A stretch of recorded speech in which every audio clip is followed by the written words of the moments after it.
É muito importante a dificuldade, é muito importante os passos serem dados lentamente e a pessoa sentir que não é fácil escrever, como não é fácil viver, de resto, não é?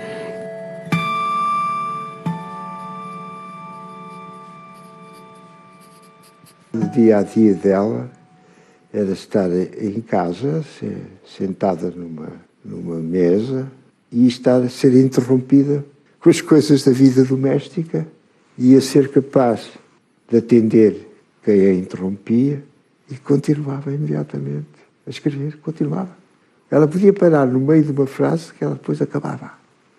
Uma parte de escrever e outra parte do dia dedicava-se a ou a sair, ou a conviver, ou então aos compromissos que tinha, que eram sempre muitos. Tudo quanto era, que implicava viagens de sair e estar em contacto com outras pessoas, com outros meios, literários ou não, sempre foi uma coisa que a fascinou. A mim até me fazia um bocado de impressão, porque às vezes não percebia porque é que a mãe gostava tanto desse...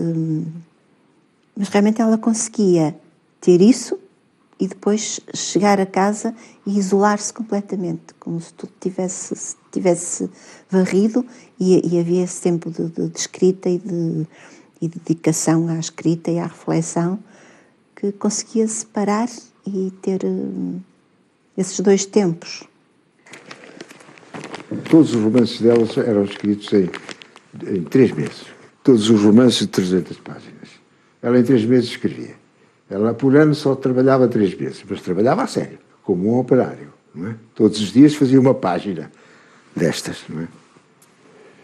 E eu passava a máquina, não é? Decifrava, descriptava, às vezes ia perguntar-lhe o que era aquilo, e ela só revia quando vinham as provas tipográficas, que eu lhe lia em voz alta e que ela seguia pelo manuscrito. Era a única intervenção dela na correção. Alterava às vezes uma frase, as palavras. Toda a minha vida decifrar, descriptar aquilo. É muito difícil, de facto. Muito difícil. Quem não está habituado, é muito difícil entrar. Sobretudo em certas fases, porque ela tem fases de letra muito minúscula e tem fases de letra maior. Há uma letra, quando é a letra mais miudinha, que me custa muito. Custa-me porque mesmo eu percebo e consigo lê-la, mas cansa-me muito. Quando é a letra um bocadinho maior, já leio com facilidade.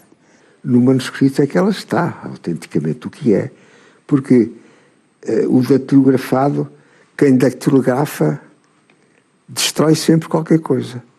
Destrói o impulso da escrita e o verdadeiro sentido que ela quis imprimir às coisas, não é? Vejo um papel em branco e apetece-me escrever.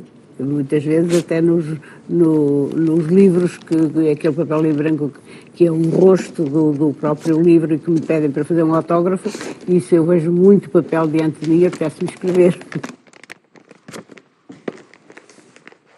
São os primeiros romances, são os 2 primeiros romances. Este é o primeiro. O que eu presumo ser o primeiro é o manuscrito. 19 anos aqui, o nome que ela arranjou foi Maria Ordonhas, um nome de família espanhola, da família espanhola. E o outro será dos 17. Ela às vezes troca, diz que comecei a escrever, a primeira vez foi aos 15 anos, outras vezes diz que foi mais tarde.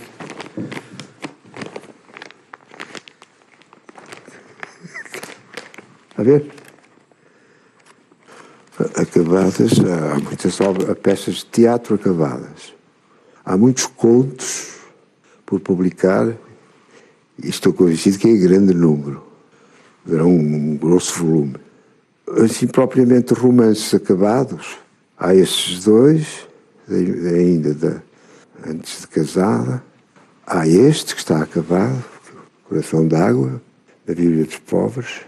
Há estudos, há conferências, há pequenos ensaios inéditos e há, sobretudo, muitos depoimentos soltos que fazem a delícia de quem os encontra, não é? Que eu calculo que os inéditos da Maria Agostina darão entre 12 a 15 volumes.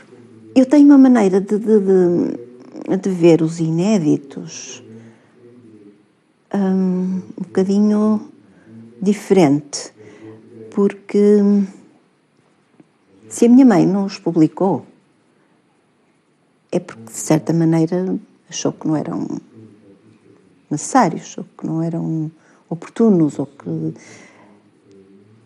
E virem agora a aparecer os inéditos, a mim faz um bocadinho de impressão. Porque eu acho que há sempre uma parte de nós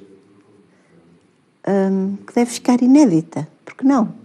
Porque ela também tinha aquilo num caderninho, ou numa pasta, que aquilo guardado e era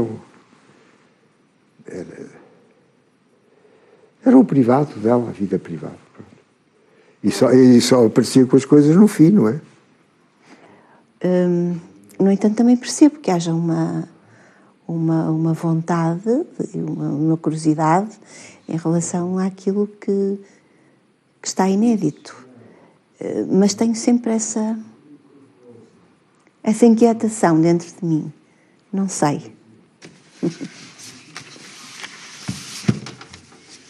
Este, por exemplo, Ternos Guerreiros.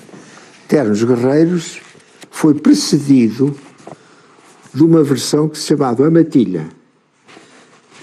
Tem as mesmas personagens e a história é a história que ela veio a contar nos Ternos Guerreiros. Mas que nunca foi publicado, A Matilha. E não está completo, embora esteja muito grande. 25, isto já dá um livro de 250 páginas. O colar de flores bravias é uma coisa muito bonita e eu gosto muito dos pequenos contos da minha mãe. São sempre muito, são o suficiente. O que ela diz é o bastante para dar toda uma atmosfera e todo um romanesco. Nunca escreveu em papel de linhas? Não. Era muito raro. É muito raro aparecerem coisas em papel de linhas. Isto não interessa aqui. A Caça à Raposa Romance. Imagina, aparecem mesmo romances assim de uma página só. Está a ver? Oh.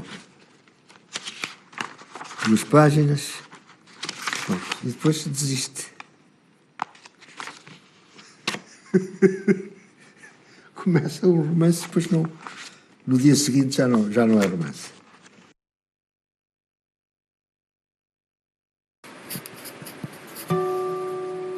Eu nasci escritora e tenho o gosto da escrita, escrevo por prazer, tenho prazer em escrever e depois vem realmente a relação com o público, não é? Mas antes disso é a relação comigo mesma e com todos esses meus fantasmas, que são as memórias.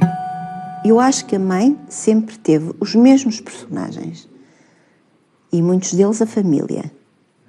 E depois é como se fossem atores dela, como se fosse uma companhia. É sempre a mãe, é sempre o pai, é sempre o tio António, é sempre a tia Concha, é sempre os criados, enfim. Não, ela nunca se preocupou muito com os leitores, eu também não. E eu disse-lhe sempre, tu serás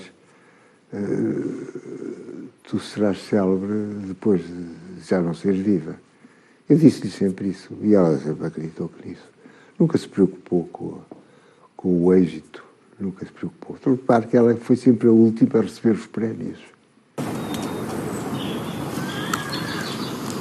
A mãe sempre gostou do espaço fora, mas sempre foi muito uma mulher de dentro. E a mãe sempre achou que o gato que era um personagem importante dentro de uma casa. Nós tínhamos um gato, nós não, porque eu nunca gostei de gatos, mas a minha mãe tinha um gato que se punha em cima das sanefas das salas e depois atacava as pessoas que passavam e que não lhe interessavam e de quem ele não gostava. E realmente era como ter uma fera dentro de casa. Eu achava terrível aquele gato. E havia sempre esta relação dos gatos com a mãe muito... uma relação muito intensa e muito quase felina, não é? Dos dois. Está a ver? É isto. Fomos apanhados na rua assim. Ela e eu. No dia que nos conhecemos. É, foi. Como é que eu posso dizer que ela está? Eu acho que está bem. Está bem, está perfeitamente tranquila, perfeitamente lúcida em relação ao que rodeia e ao seu próprio estado. E num estado de tranquilidade absoluta, o que é muito bom para nós, porque a sentimos como se... Sabe o que é que eu às vezes olho para ela e sinto como se tivesse cumprido. Até agora, cumpriu a sua vida, a sua tarefa. Agora está descansada.